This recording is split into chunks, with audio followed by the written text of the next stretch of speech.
Praise the lord. యేసునామమే జయము. మన రక్షకుడు, మన విమోచకుడైన యేసుక్రీస్తు అతి పరిశుద్ధమైన నామంలో అందరికీ వందనాలు.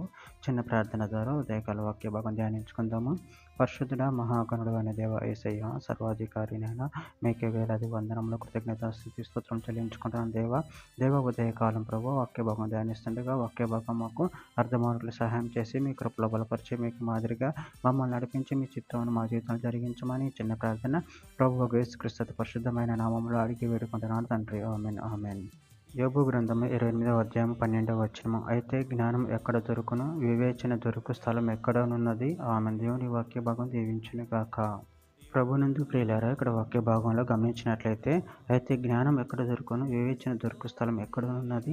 అదేవిధంగా వాక్య భాగంలో గమనించినట్లయితే యోబు గ్రంథం 28వ అధ్యాయం 28వ వచనంలో మరియు యెహోవా యందలి భయభక్తుల జ్ఞానమనియు దుష్టత్వాన్ని విడిచిటే వివేకమనియు ఆయన నరులకు సెలవిచ్చెను. రాజుల మొదటి గ్రంథము 3వ అధ్యాయం 9వ వచనం. ఇంత గొప్పదైన నీ జనమునకు న్యాయం తీర్చగలవాడు ఎవడు? కాబట్టి నేను మంచి చెడులో వివేచించి నీ జనులకు న్యాయం తీర్చినట్లు నీ దాసుడైన నాకు వివేకము గల హృదయం దయచేయము. కీర్తన గ్రంథం 51వ అధ్యాయం 6వ వచనం. నీవు ఆంతర్యంలో అసత్యము కోరుచున్నావు, ఆంతర్యము నాకు జ్ఞానము తెలియజేయుదువు. సామెతల గ్రంథం 3వ అధ్యాయం 19వ వచనం. జ్ఞానము వలన యెహోవా భూమిని స్థాపించెను, వివేచన వలన ఆయన ఆకాశ విశాలమును స్థిరపరచెను. సామెతల గ్రంథం 2వ అధ్యాయం 4-6 వచనంలో వెండిని వెతికినట్లు దాన్ని వెతికిన ఎడల, దాచబడిన ధనమును వెతికినట్లు దాన్ని వెతికిన ఎడల యెహోవా యందు భయభక్తులు కలిగి ఉన్నట్టు ఎట్టిదో నువ్వు గ్రహించదువు. దేవుని గూర్చిన విజ్ఞానము నీకు లభించును. యెహోవాయే జ్ఞానం ఇచ్చేవాడు, తెలివి వివేచన ఆయన నోటి నుండి వచ్చును.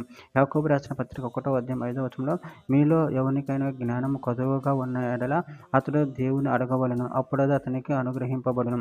ఆయన ఎవరినైనా గద్దింపక అందరికీ ధారాళంగా దయచేయువాడు. యాకోబు రాసిన పత్రిక 1వ అధ్యాయం 17వ వచనం.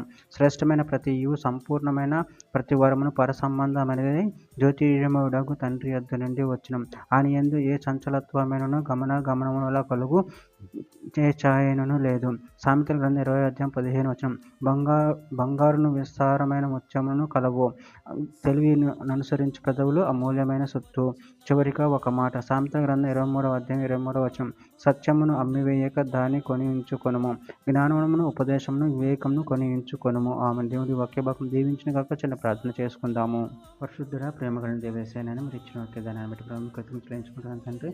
నేను మీ ఎందు భయభక్తులు కలిగి జ్ఞానం మూలం సెలవిస్తున్న తండ్రి. నేను మీ భయభక్తులు కలిగి నేను మహిమపరచగల పరిచయం శక్తిని బలాన్ని అనుగ్రహించి మీ ప్రేమ కృపను మమ్మల్ని బలపరిచి మీకు మొదటి మమ్మల్ని నడిపించమని చిన్న ప్రార్థన యేసు నామములో అడిగి వేడుకుంటున్నాను తండ్రి. ఆమేన్ ఆమేన్.